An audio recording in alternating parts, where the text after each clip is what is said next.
Hi, I'm Will Bruin, and I was just recognized as a Seattle Sounders legend. Now I get to do voice reads for the Sounder at Heart podcast network. Here we go. Come on! Hey, O'Shan! Let's go! The Seattle Sounders have done it! MLS Cup winners! Here comes Rui Diaz through the middle to crown it for Seattle! The Sounders rule the region! Seattle Sounders is campeón!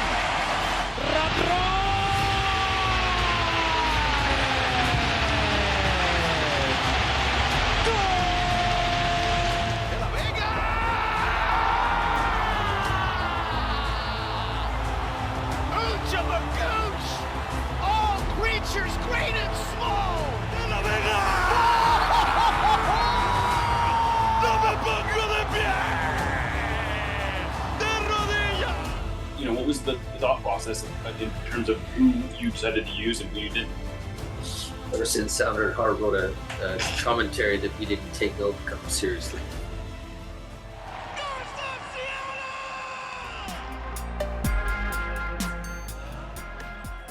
This episode of Nos Arietes is sponsored by Full Pull Wines, a Seattle-based wine retailer and proud sponsor of Nos Arietes since 2011.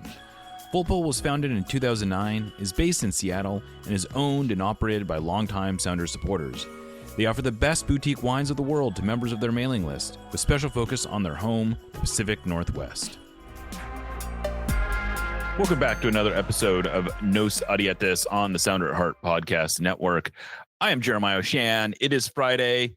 I don't know how many more times we're going to be doing this for the next few weeks, but we are only about a week removed from the end of the regular season, and I am here with Nico Moreno to talk about the way the season ended, to look ahead to the off season, and to sort of talk about some of what we learned this week. Nico, welcome back.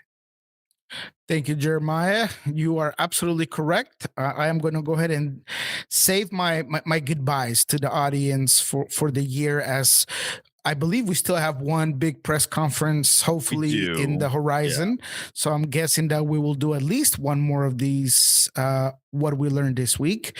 But it's been great, man. And, you know, obviously, like I said, I'll save my goodbyes for then, but excited to come on, talk to you. We have not been able to discuss the end of the season for the Sounders. Probably some more overall takes than going into a game that I'm sure most of our audience wants to completely forget.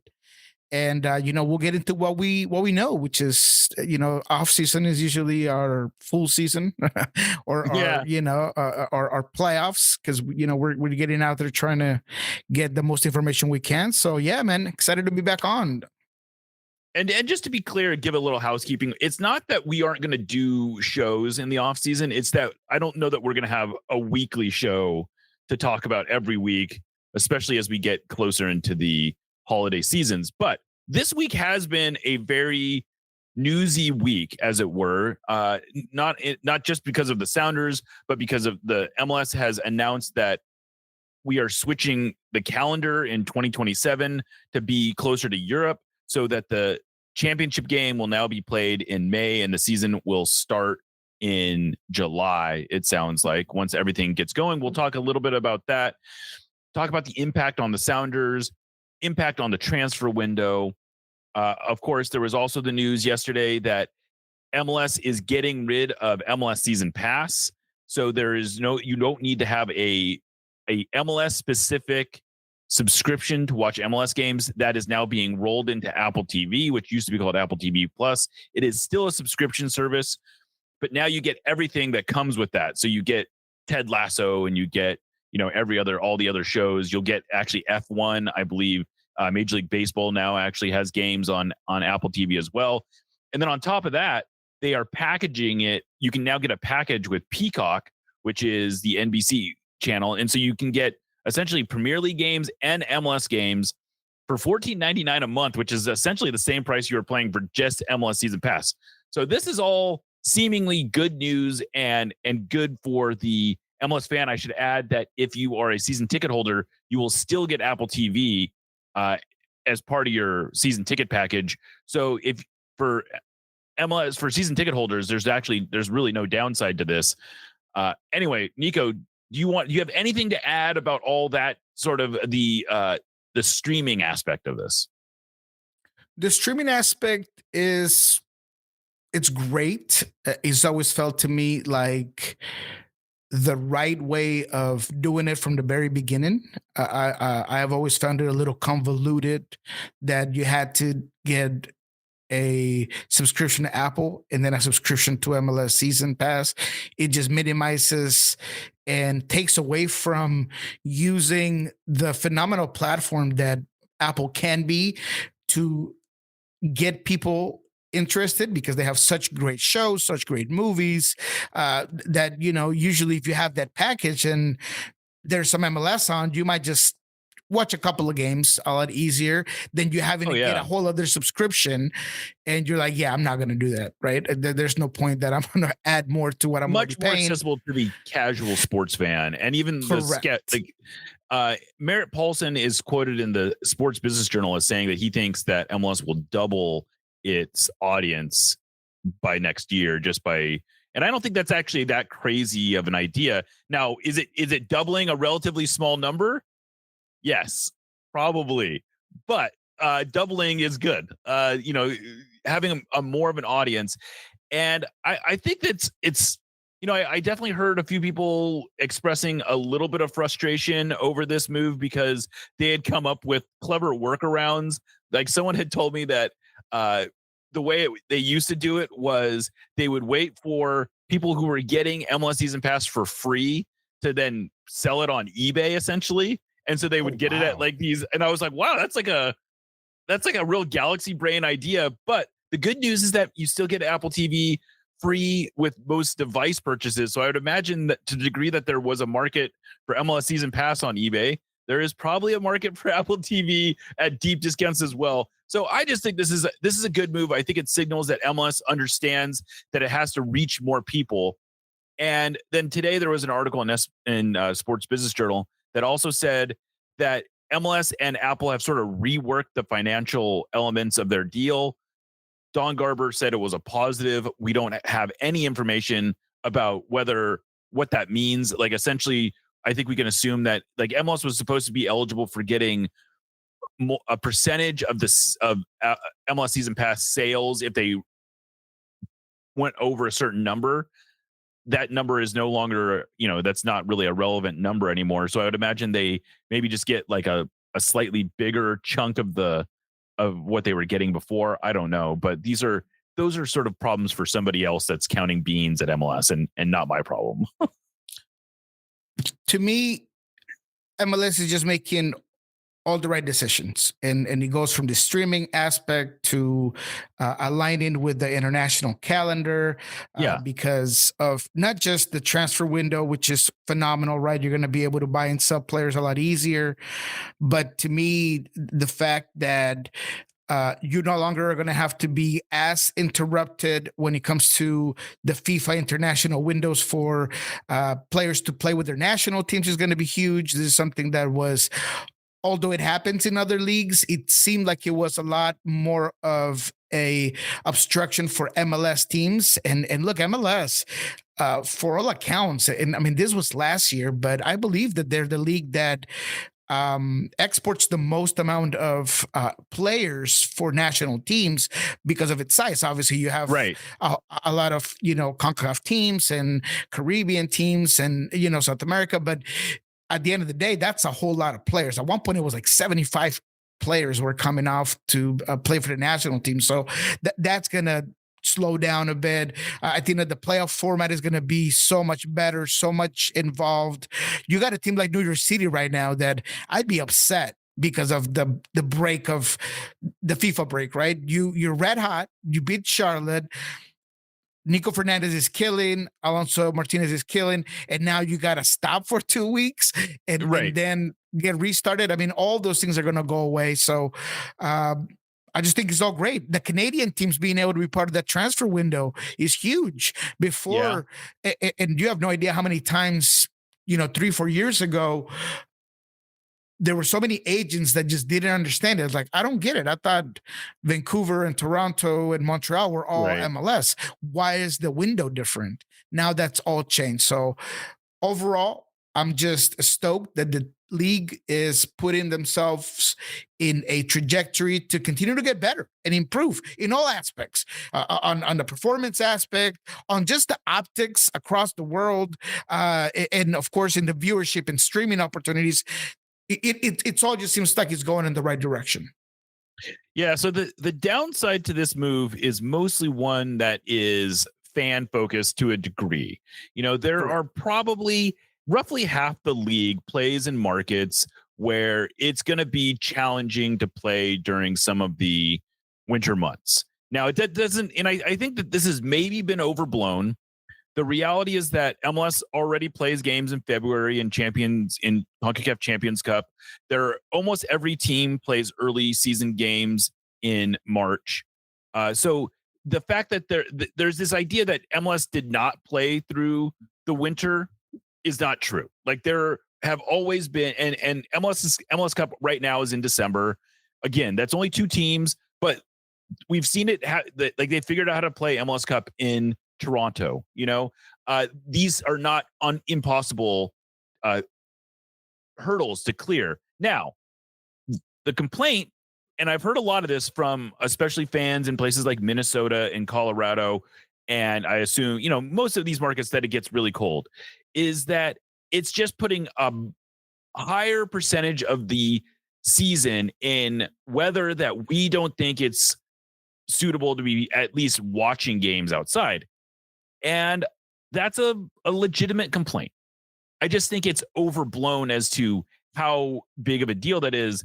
MLS has said that they're probably going to take a break of somewhere between 6 to 8 weeks during the winter. They'll probably take off in early December and then come back in early to mid-February. I would imagine that there is scheduling that they can do to lessen the impact. In Seattle, I was surprised how many people in Seattle were telling me, like, oh, well, this is killing it for me on season tickets. And I was really confused because I don't know. I don't see this change being that bad. And I think most Seattle soccer fans are cool with going to games in crappy weather anyway. It's sort of like part of the Seattle sports culture. The Seahawks are not hurt at all by bad weather. I don't know why the Sounders would necessarily be hurt much.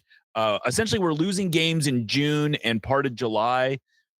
That doesn't seem like the worst thing in the world. I would imagine a lot of Seattle people are like, well, that's when I'd rather be doing other stuff anyway. I don't know. Are you sympathetic at all to these perceived downsides? I definitely am sympathetic or empathetic to how it can change and move people's livelihood.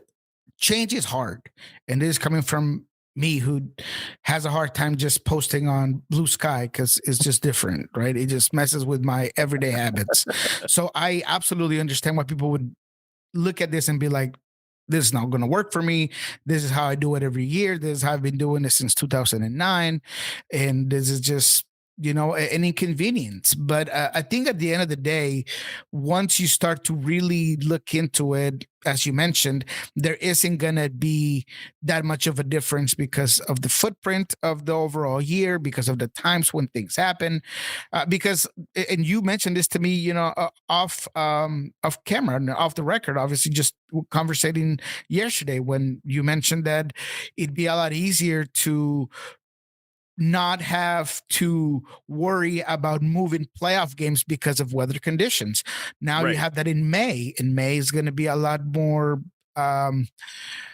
easier for the climate to be perfect, and I have to move things around rather than in the early part of the season where you could easily move or postpone the game. So additionally to that, I would say that I have gotten a couple of people that have DM me or call me and told me, look, this is just not going to work for me. I'm a Seahawks season ticket holder, and I'm also a Sounders ticket holder, and this is just going to be too much in, a specific time of the year. So everybody has their own obstacles, and I could understand where that could be fair. But at the same time, if you're a fan, if you are someone that has been, with the Sounders from day one, I don't know why you wouldn't go to these games. And I just don't see that there would be that much of an inconvenience that your fandom would be affected by it.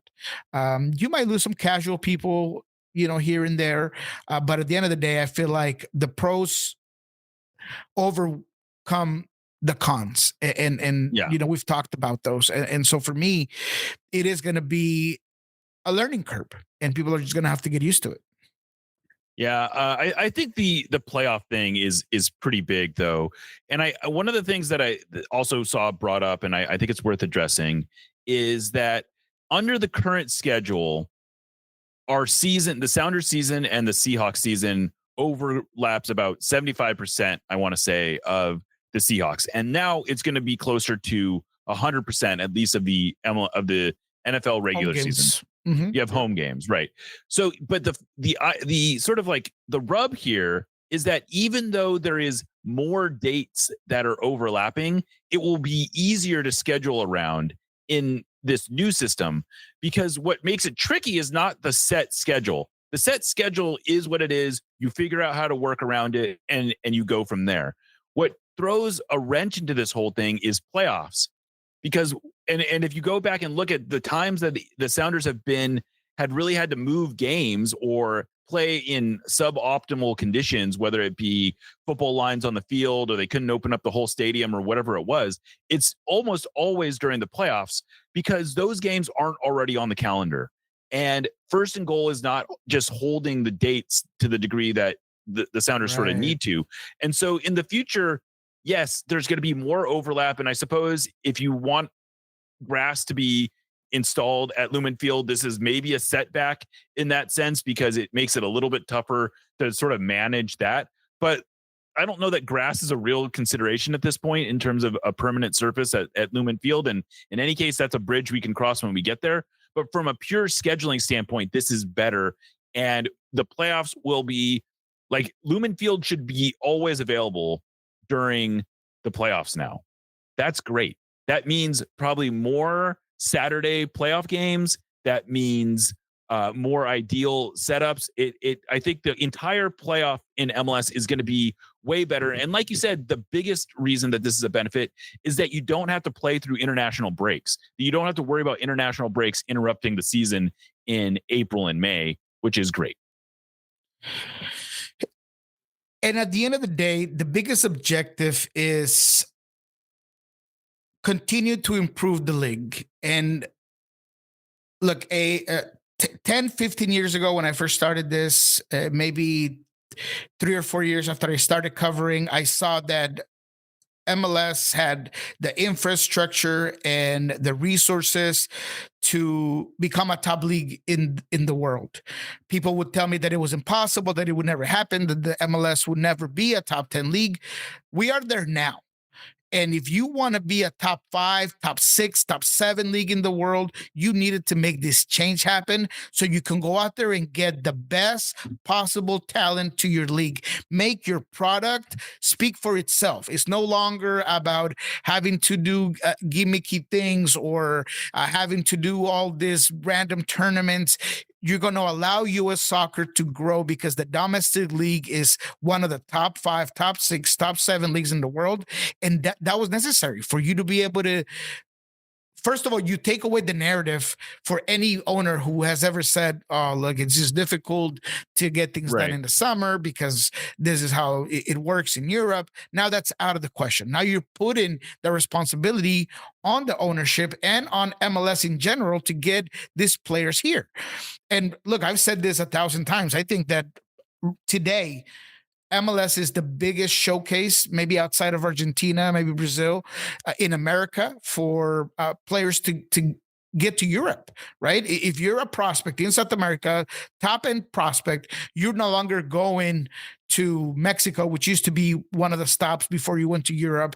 You're no longer trying to stay in a domestic league until somebody takes you. Sure, if you're good enough, you're already in Italy, you're already in France, you're already in Portugal, but the one stop is going to be America because of everything that has to do with the way the MLS league works. So for me, this is just phenomenal. It's huge. This is MLS 3.0. And I think we should all be glad that it happened. You know, you bring up a really good point about this, is that the main pitch of this change is really about raising the talent level in MLS. And that's, part of it is that it's going to be easier to sell players because the summer transfer window will happen at a time that is the MLS offseason, and there'll be less downside. On the flip side, MLS should be able to bring in higher quality players in the summer, and they don't have to do. And I think one of the things that gets overlooked is that it wasn't that it was impossible to sign players in the summer before. We've seen lots and lots of players get signed in the summer, but what it does is it forces teams to sort of budget in a way that they're going to have available resources in the summer. This gets rid of that. This is allowing teams to build their roster with the primary goal of adding players in the summer, which should, in theory, allow the early season games to be played at something closer to an optimized roster. And so, you look at the way that the Sounders many times have had to go into CONCACAF Champions League, or most teams go into CONCACAF Champions League with a roster that has obvious compromises in it because they are leaving an open DP spot. Or, in the Sounders, even when the Sounders won in 2022, they were making compromises because they were, they signed players to longer term contracts than they might have otherwise signed them to because they wanted to make sure that there was stability so they could make a run for CONCACAF Champions League. And so this will allow teams to just make holistically better roster building decisions. But I will say there is a huge caveat to all this. This is all predicated on MLS ultimately being willing to spend more money to loosening the roster rules to allow teams to really optimize on all this new roster flexibility. And if they don't do that, then I think this is going to fall flat. But there was also indications yesterday in Don Garber's address that they are weighing these kind of decisions. And I would hope that, they are serious about not just putting more money into the system, but also loosening the way that teams are allowed to spend. Yeah, and I think that's all coming. I think this is all going to be about MLS 3.0. This is all going to be tied together. Look, I talked to several. I spent a lot of time on the phone over the last 2 days and speaking to both GMs, sporting directors, and coaches. I even talked to one former front office person, let's just call it that way, to not give up much. And he said, look, I kind of feel like some of these restrictions that are not being changed cost me my job, And now he's just like, man, it kind of sucks, right? I mean, it really does. So it does gonna create this sort of new way about handling business in MLS, and it's all at the end going to be beneficial for the product on the field, and that's all that we want. I had one coach also tell me that the off season being a lot shorter is also going to help recruiting. I had this former coach tell me, look, there was and the only reason why I'm not saying his name is because he told me not to necessarily mention this. But overall, he said, look, I had a really good international player that wanted to come to my club. The money was there. We could have done it, but he was in the bubble to get into his national team. And he knew that the offseason would be potentially, if we were not going to make the playoffs, it'd be like 3 months long. And that could essentially hurt his chances to make that World Cup. So he decided not to come here. He went elsewhere, and that was a problem, right? So all of that is being mitigated by this new calendar. So it's not just 1, 2, 3, but it all goes into accounts for MLS having the best possible chance to have the best possible players on the field. Yeah. And so one of the things that did not get announced yesterday, but was reported pretty widely, or not widely, but it was reported pretty strongly by Paul Tenorio of The Athletic, was that MLS was also going to be changing its competitive structure.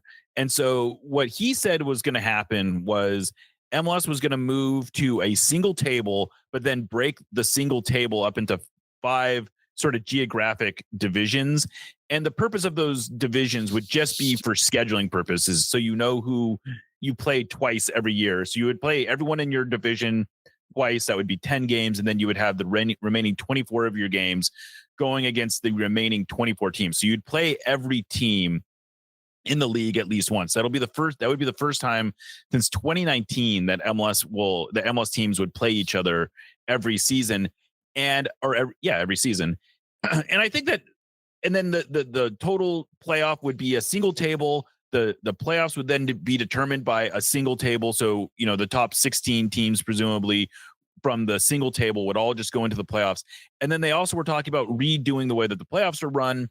And the idea they have seems to be essentially like a 5-round playoff of a hybrid single elimination, double elimination type of idea. But the whole playoffs would occur probably in about a month, which again helps the scheduling, because one of the problems now is that the gap between teams who don't make the playoffs and those who get to MLS Cup is almost 2 months long. And that creates a lot more off season for a lot more players. And that is not really ideal. I don't think there's any leagues in the world that have as long of an off season as the one that you would go through if you get eliminated if you don't make it the playoffs in MLS.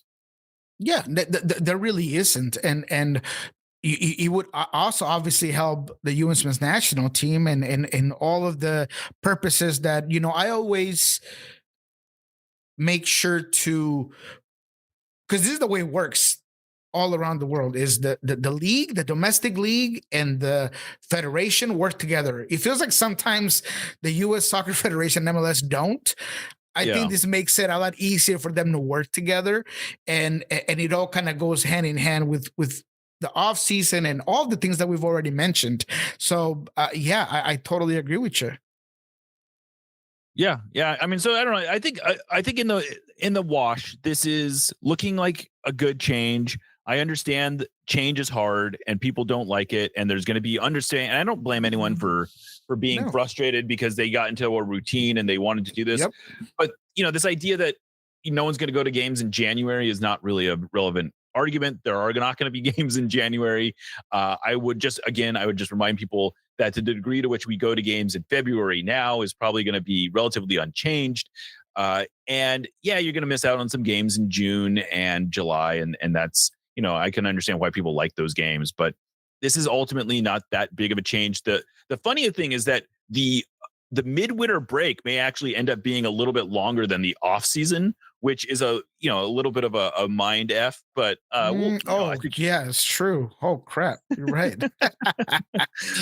And it'll be interesting to see how they bridge the winter break, because I can't imagine that they're just going to take 6 weeks off and that'll be that. I would think they'll come up with some sort of like mid-season tournament. Maybe that's when Leagues Cup gets played, and maybe Leagues Cup. That's what I imagine. Yeah, that's a great thought. And they'll probably play Leagues Cup at, just in southern markets or something like that. That they'll probably change the way that's done. There's a lot of creative ways that they could go about doing a mid-season tournament like that if they wanted to. And that's a great point, Jeremiah, because look, at the end of the day, MLS has the infrastructure, the stadiums, and enough knowledge of how weather works to, manage the calendar for the Chicagos, the Colorados, the New York Cities, right? All those Minnesota, all those teams that are obviously wondering what's going to happen to their attendance. Because, like you said, it's a valid point to think that the people that are enduring going to a super cold game in Toronto for a final is not the same people that are going to be willing to go to the exact same temperature and a heartache for a week 5 game, right? Right. Or a week 3 game. Yeah, and I think, but this is sort of again where I come out on this is that there are roughly half the league is in this situation, and supposedly there was overwhelming support among the league owners who presumably have a lot to lose if they're attendance creators. And so I have to assume that they're going to figure this out. It is in the best interest of everyone to figure out good solutions. If they just sort of like plow forward, that's not going to be great. But if you bring in better talent, if you have to take fewer international breaks, if you can kind of just go down the list, and I can see how this is a positive. But I think that's probably the main things we wanted to get to on that subject. I would like to though close the books on the 2025 Sounders season. It, of course, ended in very disappointing fashion. The Sounders ultimately outplayed Minnesota United in my book, but they that doesn't keep them from going out in the first round. Probably, Brian Schmetzer called it I think he called it the hardest toughest loss of his career. Mm-hmm. Yeah, the toughest loss of his career, which I can understand why he says that, because I think this is probably the first time where he felt like almost undeniably they were the better team, and they had the win in their hand multiple times. They were up 2-0, they were up a man, they had 2 chances to seal it in the penalty shootout, and they just couldn't get the job done. It was a very un-Sounders performance in that way. And I'm curious if you felt like it undercut anything you believed about this team prior. I think he definitely put this overcast over a season that I would still consider successful. I think that ultimately it will always leave a bad taste in your mouth to choke on a game, because that's what this was, right? We can move around it and call it disappointing and call it, whatever. But at the end of the day, Seattle had everything in their favor to win this game. And in my opinion, due to individual mistakes, they gave it up, right? And there are times where even me, who is very hard on Brian Schmetzer, and I always call it like it is, in this one, it's hard for me to put it on him, because when the game is at stake and you have an additional player on the field and it's still the first half and you're unable to do 2 things. One, keep possession, not make silly mistakes, take advantage of that man advantage. I put it on the players. There's times where a player just has to be able to say, look, they're down a man, I'm going to push higher. I'm going to go here. I'm going to make sure that I exploit that area. And he just felt like after the 2-0, it's not like they laid off the gas. I just felt like they were unable to do more than what they were doing.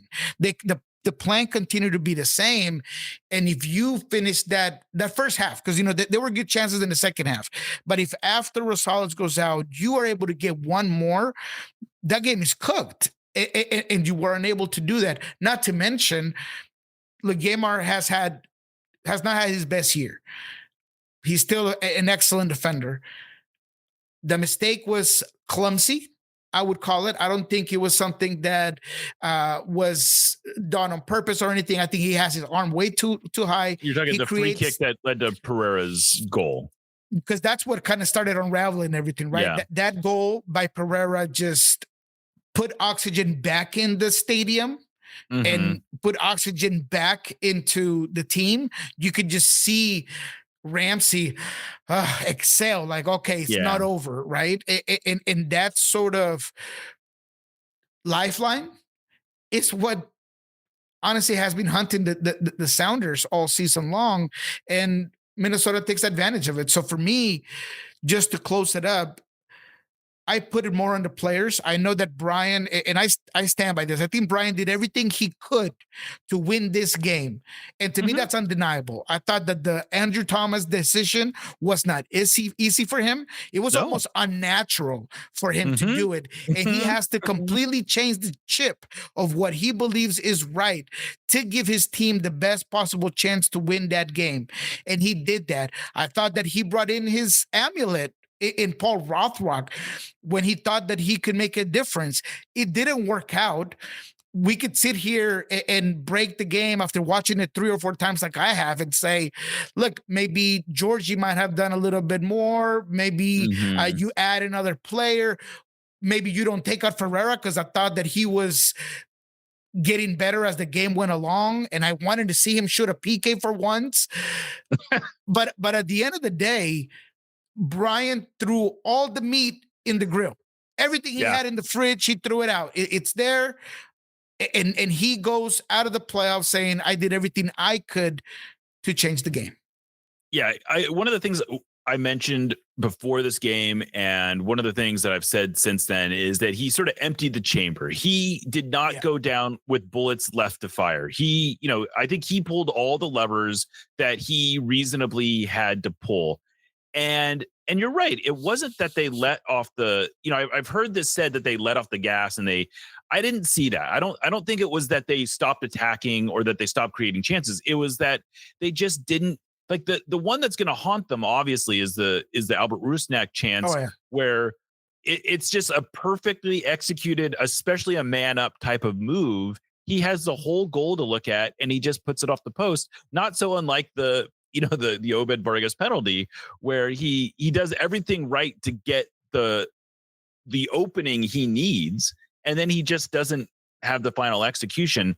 And it was kind of that way for the Sounders. The Sounders created 3 or 4 really good chances, and I guess you certainly give some credit to Minnesota for blocking shots and making some good saves and frankly converting their chances. But there is sort of an irony to the shootout where the Sounders players who miss are Jordan Morris, who had just scored one of the biggest clutch goals of his career a few minutes earlier. Yep. And then you have Obed Vargas, who is coming off maybe his best performance as a pro, and he has a chance to win it, and then he puts it off the post.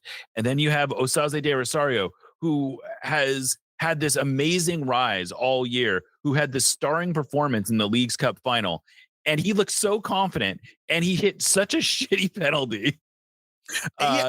And correct me if I'm wrong, just to add to your point, wasn't he like one of the main PK takers for Tacoma Defiance or something like that? I mean, he's definitely taken some. He has plenty of. This is not certainly that. This is like the 4th penalty he's taken this year, so he has plenty of experience. He hasn't been great on the penalties, but for sure he was. Okay. He has the experience to do this. And then of course, the final miss is Andrew Thomas, who had a heroic performance in the shootout, where he dislocates his finger, he makes 2 saves, he just looks like he is loving the whole moment, and then a chance to keep the shootout going, he puts it off the crossbar. Just sort of a brutal way for this season to end. And I don't know that I'm totally over it, because I'm sure what's going to happen is the league's going to start playing again this weekend, and I'm going to be like, God damn it, the Sounders are better than half these teams. Yeah. No, and you should feel that way, right? And the most difficult part is that the team was prepared. They knew what they needed to do in set pieces. They knew what they needed to do when they had the lead. They just weren't able to execute it at the end of the day. And it's difficult because I don't know if we overlooked, and you and I talked about this, I don't know if we overlooked the kryptonite that maybe set pieces are for this team, or it had been throughout the year. And so when the matchup came up against Minnesota, we were all in consensus that was the best matchup out of all the other teams, or it felt like that, because they had slowed down, they had lost some pieces, but it ended up being an Achilles heel that maybe we didn't quite see. Thank you for listening to the Sounder at Heart Podcast Network, which now includes Nos Arietes, Lobbing Scorchers, and the Cooler Guild. Although this podcast is free, it's only made possible through our paid subscribers. Plans start as low as $30 a year and allow us to remain independent and mostly ad-free. Subscribers get access to all our written and podcast content, including a full-text RSS feed and a mostly ad-free podcast feed that includes every show in one spot. If you really like what we're doing, though, I'd encourage you to sign up at our higher tiers, which include all sorts of various perks. The most popular of those is our members-only Discord, where the real Sounders sickos hang out. I know I've called this group the smartest, funniest, and best-informed Sounders fans in the world, but it's more than the rough equivalent of a Sounders Mensa meeting. Discord is where we make things happen, like for real. You know the promotion the Sounders ran that offered fans the opportunity to trade in their Messi jersey for a Paul Rothrock one? That originated in our community. You'll not only be the first to know about stuff, but you also have a semi-direct line to the movers and shakers at the Sounders organization. If you want to be one of the totally normal people who occupy the Sounder at Heart Discord, just become a supporter of Sounder at Heart. Anyway, thanks for listening, and go Durs. Nos Arietes, admittedly, is not exactly known for our spicy takes, but that doesn't mean we want our food to be mild. Spice up your life with Hacks and Ferments. Handcrafted in Georgetown and made with the best local ingredients from across the Pacific Northwest, they specialize in unique small batch fermented hot sauces and vinegars. Hacks and Ferments brings bold flavors and natural fermentation together for something truly special. Whether you're a heat seeker or just looking to elevate your cooking, you'll find something you love at hacksandferments.com. That's HAXANFERMENTS.com. And right now, if you use the code SOUNDERATHEART, that's all one word, at checkout, you will get a free hot sauce with your order. Again, go to hacksandferments.com, use the code SOUNDERATHEART at checkout for a free hot sauce with your order. Hacks and Ferments is a proud sponsor of the Sounder at Heart podcast network. And I think in our defense, we've asked Brian about this multiple times throughout the year. And I think the answer has pretty consistently been, I know we haven't been great on set pieces, but we were great last year. It's the same players that we have. It's the same coaching staff. I don't see why this is going to continue. And it did. It just continued. They gave up 12 goals during the regular season on set pieces. They gave up 3 more in the playoffs.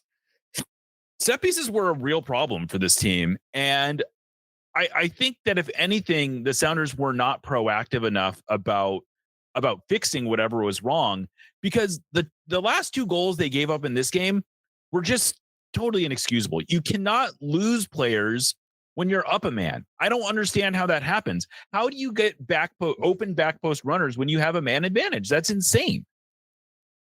Yeah, it's just unheard of. It's something, and especially to a team that just doesn't do it, right? That is not equipped to do it. Yeah, they're not a comeback team, that's for sure. Yeah, they're just not equipped to do it. Yeah, it was a very frustrating game. I don't know that it ultimately changed how I feel about the construction of the team. If anything, right. One of the things that happened the last few years is I think we would look back on the previous 3 times the Sounders got to the playoffs, their offense was clearly a problem. They got shut out against RSL. Right. And we knew that was not they just didn't have the offensive firepower that they need. They struggled down the stretch that season. Very clearly a problem. 2023, they're back in the playoffs, best defense in the league, but their offense just was ultimately not able to produce much. 2024, same story, best offensive in the league. They ground out some results, but ultimately the offense was just not there. The Sounders ended up scoring the same number of goals in this 3-game playoff series than they had in their previous 3 playoff campaigns.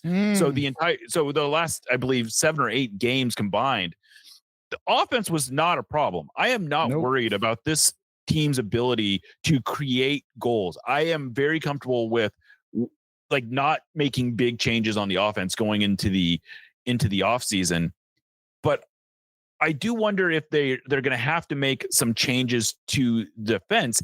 And I'll add this because I know this is something you guys talked about on Lobbing Scorchers, but I'm not convinced that the problem is open play defending. And my point is, I don't think this is a result of sort of throwing caution to the wind on offense.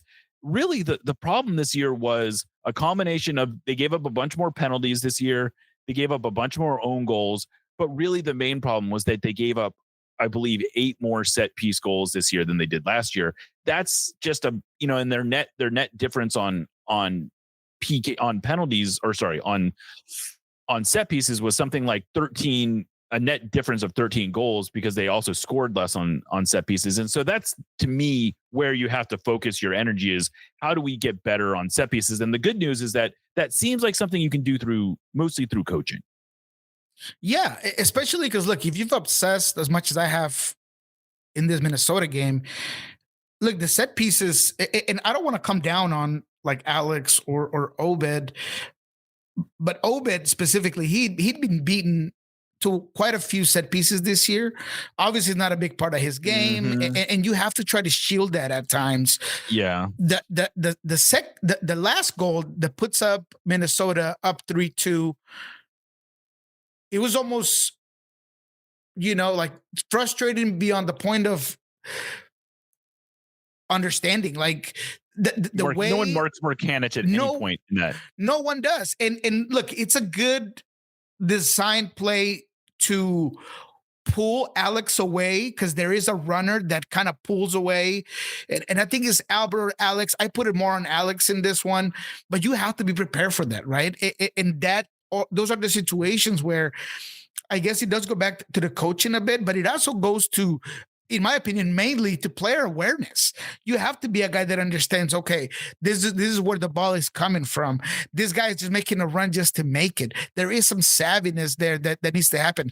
And again, I don't want to criticize a guy like Alex, who had such a phenomenal season in so many ways, being so versatile, being such a good defender, ironically. But those are the things that you might have to change. Now, when it comes to personnel, I just don't know if there's a huge change that could help you there. And that's why part of the reason why I say that this season's a success is not just Leagues Cup, but because you have a core group that is going to take over next season. It's almost obvious that that Andrew Thomas is going to take over at the goalkeeping position. I really do hope even for Stefan Frei, I want him to just let that go to Andrew Thomas, simply because I have so much respect for Steph that I always say all of my stars, all the Hall of Famers that I've watched in sports, I want them to retire and not the sport to retire them. And I feel like this was the perfect end of his stardom for Stefan Frei. Now you allow Andrew Thomas to take over next season, and you're not worried about having this really good young guy behind you questioning every single game that you hop on, and then all of a sudden maybe you're taking off 4, 5, 6 games into the season. So that's why I want it to happen. But you have a core group. You know that you got Christian for the long run. You know that you have Jesus Pereira, who was excellent all season, who was versatile, who was cerebral, who was a key component in how fluid this offense was. You have Jordan Morris still for the long run. You have key players that are going to be here for a while. And I feel like that's huge. That's why the whole thought process of you got to blow it up, you have to just get rid of everyone, there's some major changes that need to happen in this team, is ludicrous. It's crazy, because you're completely ignoring everything that you did well this season because you got bounced off in the first week or the first round of the playoffs. Like, that doesn't happen always, or at times. Are you the first 5th seed to go out in the first round of the playoffs? Come on, man. Like, what are we talking about? Like, we could not have this panic mentality or you're getting nowhere. So to me, as I mentioned on KJR on Wednesday, I like to think that both you and I have enough respect of the audience to know, for them to know that when we are the voice of clarity and calmness, is not because we don't respect their passion and we don't understand that you want to be upset that your team did not get as far as they should have, but you also have to understand that there is a lot of good pieces to this team that you don't want to just get rid of because you're upset. Yeah, exactly. And I understand people want to rage at the end of a season. But we're not here to say your rage is correct. Right. We're here to like say, I understand why you're mad, but also understand that the foundation that the Sounders built this year, I think, is probably stronger than it's frankly ever been. That said, we are expecting some change this off. Every year has change. You sort of alluded to one of the big ones. What's your sense of what happens with Steph Frei? He is out of contract. He has said that he'd like to play another year. I suspect that he is open to returning, though, as a backup. And I would think that the only way he comes back to the Sounders is as a backup. But how do you see that situation playing out? My educated guess, knowing as much as I know of Steph, the person, and now we're not boys. I don't know him as much as other players, but followed him and covering up as long as I have. I do think that he wants to continue to be a goalkeeper. He has a passion for it. He is one of the first guys in the training field every day and one of the last ones to leave. That sort of commitment and routine without, necessarily the pressure to be the guy make me think that he will be back maybe for a couple of years and be a backup and someone that's going to continue to help mold the future goalkeepers for this team.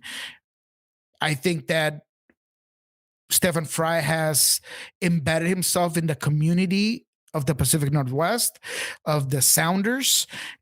And I would not be surprised in any way if he's like the next Tom Dutra or something. It's just he is just that sort of iconic player. So for me, he stays, he signs for a couple of years, and then he essentially retires with the Sounders. And he will fill as a great option off the bench, substitute experienced goalkeeper for this team.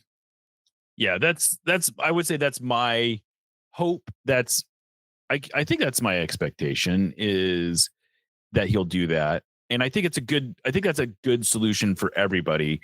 I think the devil is going to be in the details there, where hopefully Brian is equally sort of open to like letting Andrew have some growing pains. And I think we've seen signs that he is. It would have been tempting in the League's Cup final, for instance, to give it to Steph Frei. He did not do that. It would have been tempting to bring him back earlier in last year's League's Cup than he did. He didn't do that. So I think there's absolutely reason to believe that Brian understands that this is a transition that has to happen. And Andrew Thomas has done I think that's the thing for me, though, is Andrew Thomas has done everything you can ask of him. He went 10-2-3 this year. He put up very good numbers. He was the goalkeeper of the tournament in Leagues Cup. I don't see any reason why we shouldn't have faith that he can handle this job full time and then go from there. But there's some other I think that there's some bigger questions really around the Sounders as well. Namely, what's going to happen with Paul Rothrock and Obed Vargas? You've done a fair amount of reporting on that. What can you share at this point as to where you see those two situations going? Well, let's start with the more complicated one, because there doesn't necessarily seem to be a resolution in the horizon, but also not a break of negotiations. So that's the Obed Vargas situation. Talks are still ongoing. There's still a belief that there will be a resolution and that Obed Vargas will sign a contract with the team. But there is a clear gap between what Obed Vargas camp wants in terms of compensation moving forward, and almost what the Sounders have available to provide. Mm-hmm. So it's going to be interesting how that works out, but because there is a relationship between player and club, the Obed Vargas family and Obed Vargas, I think that they are very thankful and grateful for everything that the Sounders have done for them this whole time. Bringing it from Alaska, everything they have done. And then the club, for a player that has been outstanding, that has always come out to play, that even though we could argue, you and I, that he should have been fairly compensated, and maybe this would not be a problem if you had restructured his contract a year ago. Yeah. It'd be a lot easier to handle, and that's fair, right? That compensation should have happened, but the Sounders are grateful that even that didn't happen. Obed's been game in, game out, giving 110% of his body, his technique, his talent to this team, right? There was never moping around. I'm not going to practice. I'm going to take to the media that I'm not, nothing. He's just been a great professional. So because of that, that's the glue, in my opinion. That's what's keeping these negotiations together. So I'll let you comment on that before we talk about Paul Rothrock. I think that seems about as where I would have guessed it was going to be. I think that to the degree that fans can be frustrated, I think it's that we didn't get a deal done for him last summer. And we're now in a point where the two sides have sometimes not perfectly aligned hopes and dreams right now. The Sounders, I think, still ultimately would like to move Obed, but I don't think they're getting overwhelmed with offers right now.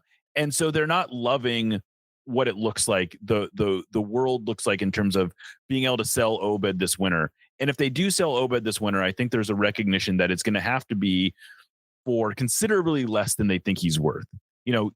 I think you could make an argument that he's worth 10, 15, maybe even $20 million under a perfect set of circumstances. If you go into the summer and you have him under contract for 3 more years, there's a lot of reason to think that you might be able to get a real bag for him. But given that he's going into the last year of his contract, he's still young.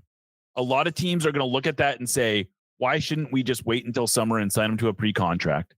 I think that's gonna hurt his market in the short term in a variety of different ways. And I think the best case for the Sounders at this point seems to me to be kind of get what you can. As much fun as it would be to sort of ride out the final year of an Obed Vargas contract and maybe he delivers a championship and it all seems worth it, that's a big gamble. And I think the worst case scenario in this thing is probably maybe not the worst case, but one of the worst case scenarios is letting him play out the contract and him walking at the end of 2026 and you getting nothing out of it other than maybe some, I guess maybe there's some training compensation, like a what do they call it? There might be some small amount of money that they can recoup over the life of Obed Vargas's career. But that would be a tough blow because this has been seen as sort of their sort of cornerstone of their transfer strategy for a long time, where they were waiting for this money to come in and then they could go out and do something. But I think from a fan perspective, really the best we can hope for is probably if they can get somewhere between $4 and $5 million in the winter and then turn around and turn that into $3 million a GAM. That's a great deal because that $3 million a GAM is money that we know they can spend on the roster. Whereas, frankly, we don't know what they're going to do if they get a $20 million transfer. We don't know for certain that it's going to get reinvested back into future transfer fees, in part because they don't have an open DP spot right now. So they can't go out and really maximize the transfer. If they got a huge transfer fee, they can't really maximize that anyway. So I don't know. I feel like if they can move them this winter, that's kind of got to be where they put their focus. You're spot on. And the problem with that, and you've alluded to that, is that anytime you have a fire sale, you're compromising the value, right? Regardless of what happens. The unfortunate thing is that it ends up affecting everybody. Both you and I know how much Obed wants to be part of the 2026 World Cup with Mexico. Mm-hmm. No one that really wants to be part of a team and it's on the bubble of making or not making a team makes a change this late, because regardless of where you go, there is a possibility that you don't get minutes, that there is a learning curve, that, there's just so many unknown variables when you make that change that it could very easily affect whether or not a head coach like Javier would bring you in. Javier Aguirre could say, look, you just went to Bruges and I don't feel comfortable bringing you in because you're just not in rhythm right now. So by making this fire sale, you are affecting what I thought was an $8 million figure. That's what I thought was the least that you would take for Obed Vargas. Now maybe you're taking 5, right, or 6, just to make sure that you get something out of it. Because to your point, it would be absolute malpractice to the point of costing you your job if you allow Obed to walk out on a free. Yeah. Is that simple. And that's why, there is a lot of leverage on the Obed Vargas camp, although it's a huge gamble because aside from an injury that happens on the field, I don't know, God help it, an illness or a car accident or anything that happens in the world that could affect you as a professional, you would have no insurance of having a contract, right? You just would not be able to manage it any more than that. So it seems like the right decision would be take the $1 million max that the Sounders could potentially give you, give yourself a 3-year, maybe you do a 2-year with an option, whatever it is. The Sounders, it is in their benefit to move you. So they're not going to hold you hostage. Right. But you're able to focus on 2026 with Mexico, and then we'll see what happens after that. But now it becomes this rush forced transaction that might not end up being good for player or club, or not as good. Right. Yeah. Fingers crossed. We'll hope. Well, hopefully this gets worked out, and this is all sort of moot. But it is a tricky situation, which is kind of similar to the situation going on with Paul Rothrock, where he is a free agent right now.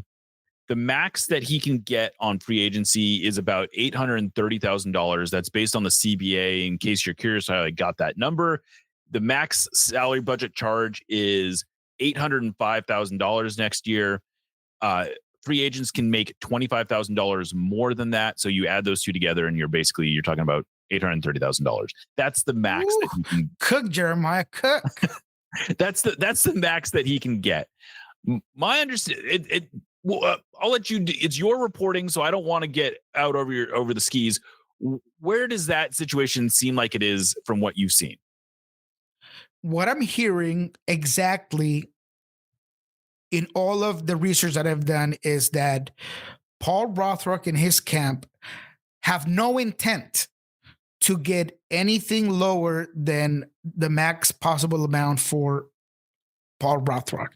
That puts the Sounders in a very tough situation, but one that's pretty clear cut because it's really up to the player. You could twist it and say, no, the team could give the full 830. But at the end of the day, as much as I have been a Paul Rothrock guy through and through, I have fought so people would give him his due respect. I have been out here in this show and every show saying, look, Paul Rothrock is a guy that for this system has been unbelievable. He's a key component to the success of this team.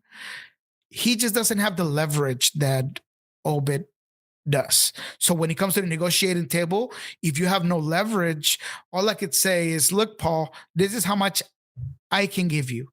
And that's the most. Either you take it, or as much as we love to have you back, it is your prerogative to go test the free market and try to get you that amount elsewhere within MLS or elsewhere, anywhere else. And if you can get it, then more power to you. Right. You've been great. You've been phenomenal. But we cannot handicap or salary structure to give you that amount. And although 200,000 might seem not that much, which, I guess it's easier said than done because it seems like a lot of money, but that could break a cab salary type of roster like we have in MLS. So I have to go to the point, and I'll finish with this. That Paul Rothrock was obviously a walk-on on this team. He's a player that unfortunately broke late, 26 years old. He just doesn't have the trajectory that others have. And so we can't compare him to other more established wingers because I'm sure that's what his agent's doing. Look, so-and-so is getting this much. So-and-so is getting that much. But because of the circumstances, you kind of have to continue to earn that salary by playing on the field. Yeah. Unfortunately, MLS is sort of littered with players who had late career renaissance and then are relatively late, like matured career renaissance, and then we're not able to sustain it. And you can go around and you can find plenty of these players who looked like they were extremely good players for a brief period of time, and then they ended up not doing nearly as much as, like, Kevin Molino is a good example of this. Or who's the guy Atlanta signed from the Haitian guy that they signed from. Anyway, there's like plenty of examples of players who that had a couple good year runs, and then they get paid and they don't work out, right? And I'm not saying that's what's going to happen to Paul, but it's a risk, right? And I think that MLS teams are very wary of giving big money to players from within the league who don't have a long track record. And the reality is that Paul does not have a long track record. It's not like he was throwing up enormous numbers either. I mean, let's be real. He's he had 5 goals, 6 assists, I believe, this year. Those are good numbers. They are not break the bank type of numbers. And I think what Paul may end up finding out, unfortunately, is that the Sounders put a higher value on him than other teams, because part of his value for the Sounders is not just the goals and the assists. It's the relationship that he has with Brian. It's the relationship that he has with teammates. It's the relationship he has with fans. And you throw that all together, and the Sounders are probably willing to pay some premium, which they, I would imagine, believe is reflected in the offer that they have already made him. Correct. And so the risk that's going to come now is that if Paul says, I appreciate the offer, but I'm going to go see what the market will offer, is that the Sounders aren't just going to sit on their hands and then wait for Paul to come back. Now, maybe it works out where they don't find someone that they want, and Paul quickly decides, like, maybe this isn't the scene, and hey, can we still, is that offer still good? That's maybe that's what happens here. But there's also a kind of a potential reality where Paul says, I'm out. The Sounders say, okay, we're going to plan B. Plan B might be like a Ryan Kent restructured contract or something. And they sign him. And then all of a sudden the money that they were going to play Paul just isn't there anymore. And now Paul is got one, Paul, maybe, I don't want to say this is what's going to happen, but it's a potential thing that could happen, is that Paul might be in a situation where he's actually taking less money to go play for a different team who has a coach who is less invested in his success, a place where he's less comfortable, and he's having to prove himself all over again, which, hey, Paul has been able to do over and over again, is prove himself in new places. But I would imagine he's also at a point in his career where he was hoping to not have to do that. And so I don't know. I do hope this situation works out, but I also can't really judge the Sounders too harshly for not sort of breaking their budget on either the Obed or Paul situations. I think the degree to which that we can second guess both of those, though, is like Vargas, where they had opportunities to re-sign him probably last year. The Sounders definitely had an opportunity to sign Paul last year for a lot less than they're offering him now. I think my understanding is he was asking for $350 or $400 last year, and the Sounders were trying to get him on closer to like $250. That looks like it was a mistake. Like that one's hard to, that one's a little tougher, but like that's how these things go, and you take the risk, and sometimes it works out and sometimes it doesn't. Yeah. Obviously it's a lot more blatant on Obed's part, because I think that, yes, unfortunately, it does, when it comes to Obed, it does feel like an overseeing of talent evaluation. I think you, me, and everybody knew where Obed was going to end up. I mean, he's raised his price tag from like $6 to like $8 million in the transfer market. So you should have seen that a lot sooner and locked him in for X amount of money. With Paul Rothrock, it's a little bit more difficult, but you're right. They could have absolutely signed him for more. And look, to Paul's effort and to give him his credit, like, he's a guy that was, there was a point where he didn't really know if he was going to be part of this team. He didn't know if he could make it. Right. He struggled with a whole bunch of stuff. There was a lot of teammates around the Sounders that helped him continue to stay positive and make the breakthrough that he finally did. And now that he's there, he's kind of being gassed up to be this iconic player as well, right? I mean, you take Leagues Cup and everything that went into Leagues Cup. The Sounders themselves, to a certain point, are part of the problem with, they put a lot of money into that stock. They created the monster. They created the monster, correct? Absolutely. Yeah, I mean, and it's, so that's, and I will say again, Paul has made a career out of betting on himself. And as much as we love that being a Seattle story, and it was sort of about his betting on himself in Seattle, he's done this other places too. He went to college first at Notre Dame, and then he transferred midway through to Georgetown, and he won a national championship with Georgetown. He got drafted by Toronto. He went through it there. He worked himself he made his MLS debut, to his credit, despite being a third-round draft pick in Toronto.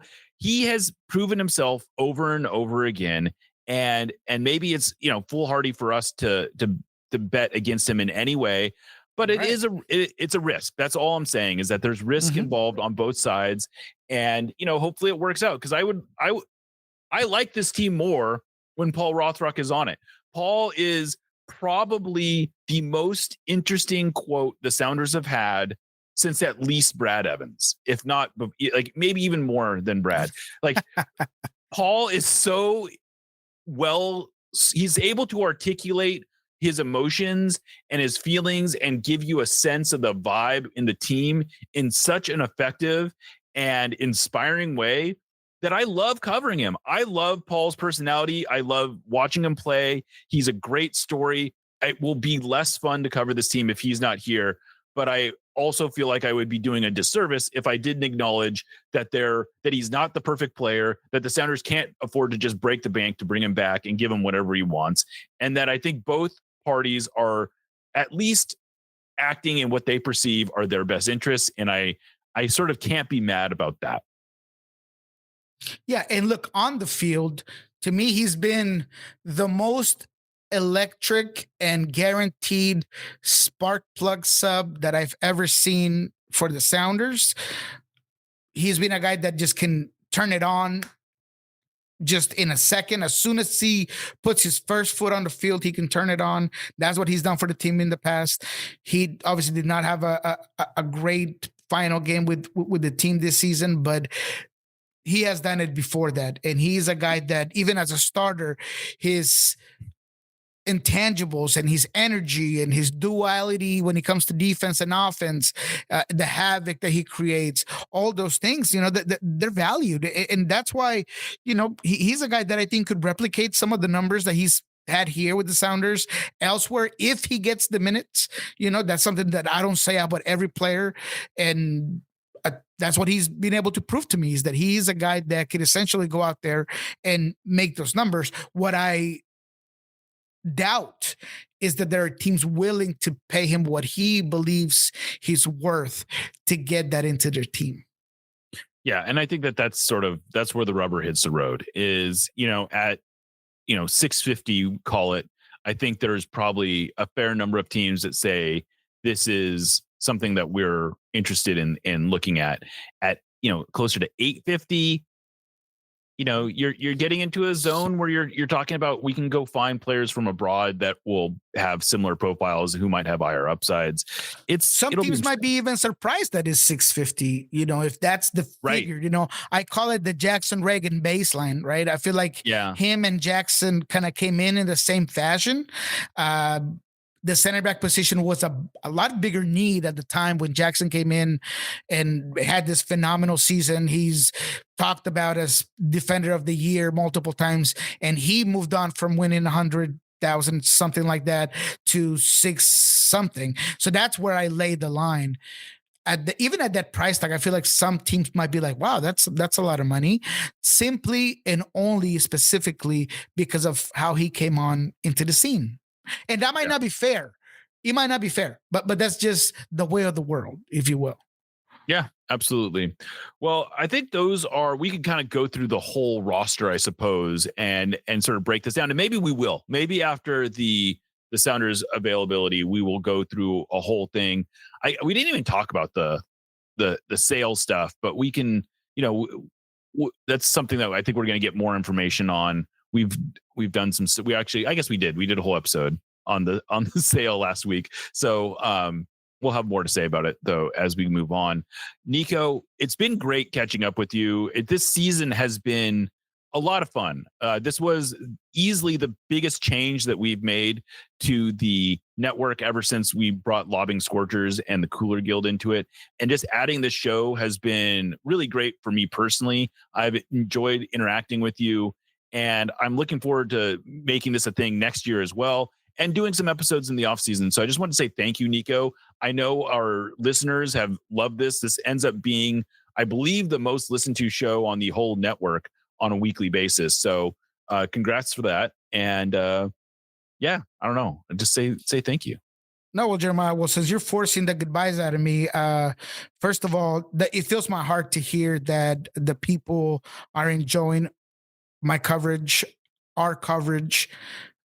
Obviously, adding on to Center of Heart is always intimidating because you guys are such a great source of news and information. I've called you multiple times this mecca of information for the Sounders, and I do believe that because of the time you've done it, the commitment that you have to your fan base, the trust that I hear people have in Sounder at Heart. If you need something, if you want to hear something, there's only one site that you go to, and it's Sounder at Heart.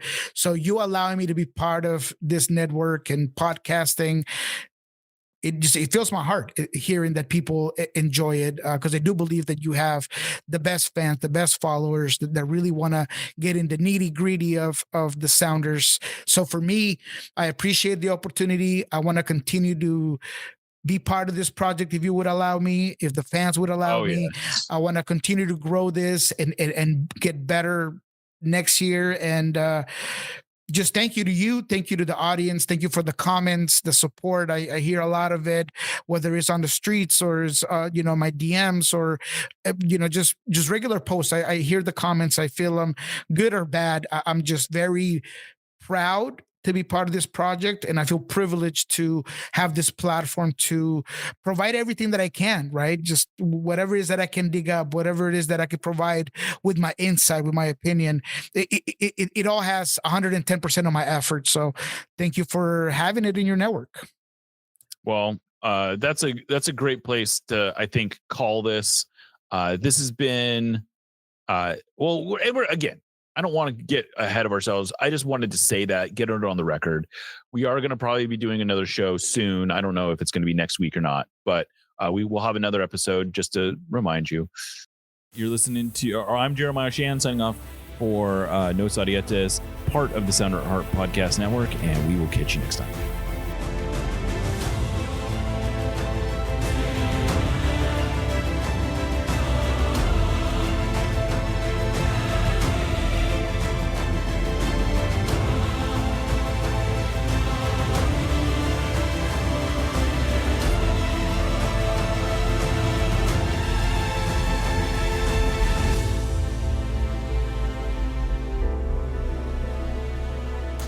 Let's go, Sounders.